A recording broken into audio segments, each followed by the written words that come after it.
हाँ, तो dear student, अब हम लोग समझेंगे कि इंडोर्समेंट ऑफ ए बिल के अंतर्गत जर्नल एंट्रीज कैसे करते हैं। आपको बताया गया था कि जब बिल्स ऑफ एक्सचेंज की प्रक्रिया शुरू होती है तो उसमें एक व्यक्ति होता है जिसको हम कहते हैं ड्रावर। इसको क्या कहते हैं? ड्रावर कहते हैं। दूसरा कौन होता है? दूसरा ड्रॉई। और जब हम इंडोर्स करते हैं, थर्ड जो पार्टी जो होती है उसको हम बोलते हैं इंडोर्सी। क्या बोलते हैं? उसको हम बोलते हैं इंडोर्सी। जैसे मान लेते हैं ड्रावर ए है और ड्राई बी है और इंडोर्सी सी है। यह इनको बिल ड्रा करके भेजते हैं और यह इस पे साइन करते हैं, अर्थात ड्राई साइन करके फिर इनको वापस कर देते हैं। अब ड्रावर के पास एक अधिकार होता है कि चाहे तो इस पे बैक साइड पे साइन करके ये थर्ड पार्टी अर्थात कि सी को भी बिल ट्रांसफर कर सकते हैं और इसी प्रक्रिया को ही हम बोलते हैं इंडोर्समेंट ऑफ ए बिल। तो चलिए जानते हैं कि इसमें जो है जर्नल एंट्रीज कैसे करते हैं। आपको बता दें प्यारे बच्चों, जब भी ट्रांजैक्शन होता है, क्रेडिट ट्रांजैक्शन, जितने भी शुरू से जर्नल एंट्री बताया गया था, सेलिंग एंड परचेजिंग का, वो सारी एंट्री होती है। लेकिन ये अलग अलग केस आपको बताया जा रहा है कि अलग अलग केस में स्पेशल एंट्री क्या होती है।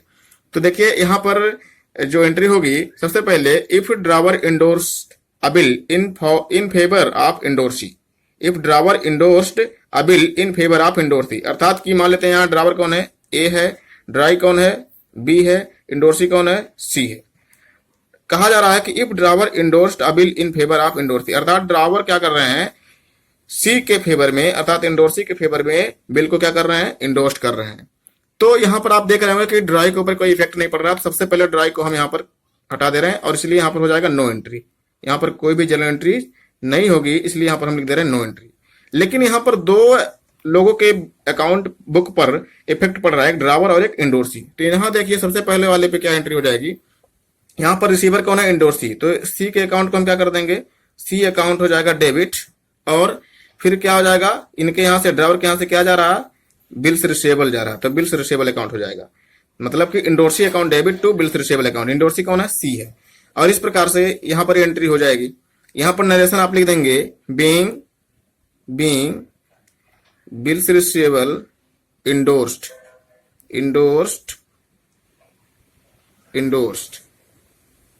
टू इंडोर्सी इंडोर्सी कौन है? सी है। तो यहां पर ये हो जाएगा नरेशन। यहां पर एंट्री क्या हो जाएगी? यहां पर बिल्स रिसीवेबल आ रहा है, B R account debit to drawer account. यहां पर ड्रावर कौन है? ड्रावर यहां पर ए है। तो जब वहां पर नाम दिया रहेगा क्वेश्चन में तो उसका नाम यहां पर मेंशन कर देंगे। यहां पर नरेशन क्या हो जाएगा? Being B R means bills receivable received. इसके बाद में यहां देखिए दूसरा केस में drawer pay the amount of the bill on due date. Sorry, यहां ड्राई लिखा हुआ, drawee pays the amount of the bill on due date. अब ड्राई क्या करेगा? ड्राई पेमेंट करेगा। किसको करेगा? अब लास्ट में किसके पास बिल पहुंच गया है? इंडोर्सी के पास। यहां पर ड्रावर के ऊपर कोई इफेक्ट नहीं पड़ेगा, इसलिए इनके बुक में कोई एंट्री नहीं होगी और यहां लिख देंगे नो एंट्री। प्यारे बच्चों, जो जर्नल एंट्रीज का कॉलम होता है उसी कॉलम को ही आप फिल करेंगे। यहां पर आपको इसलिए एक साथ बताया जा रहा है कि समझने में आसानी हो। ड्राई के ऊपर इफेक्ट पड़ेगा क्योंकि ये पेमेंट कर रहे हैं, तो यहां पर पेमेंट की एंट्री हो जाएगी जो सभी केसेस में हो रहे हैं। B P account debit to cash account drawee payment कर रहे हैं तो इनके पास क्या जाएगा? कैश जाएगा। बीपी कन्वर्ट हो जा रहा है in the form of cash जा रहा है। तो यहां पर क्या हो जाएगा? लिख देंगे नरेशन वही जो हमेशा लिखते हैं, being amount of bill paid on due date. यहां पर एक एंट्री क्या हो जाएगी? यहां कैश रिसीव हो रहा है तो कैश अकाउंट क्या हो जाएगा? Debit to bills receivable account. यहां नरेशन क्या हो जाएगा? Being amount of the bill received. कब रिसीव्ड हो रहा है? On due date. आप इसको लिख लीजिएगा, ऑन ड्यू डेट। तो इस प्रकार से जर्नल एंट्रीज होती है। तो डियर स्टूडेंट, आपको समझ में आ गया होगा कि in case of negotiation and endorsement of A bill क्या जर्नल एंट्रीज होती है।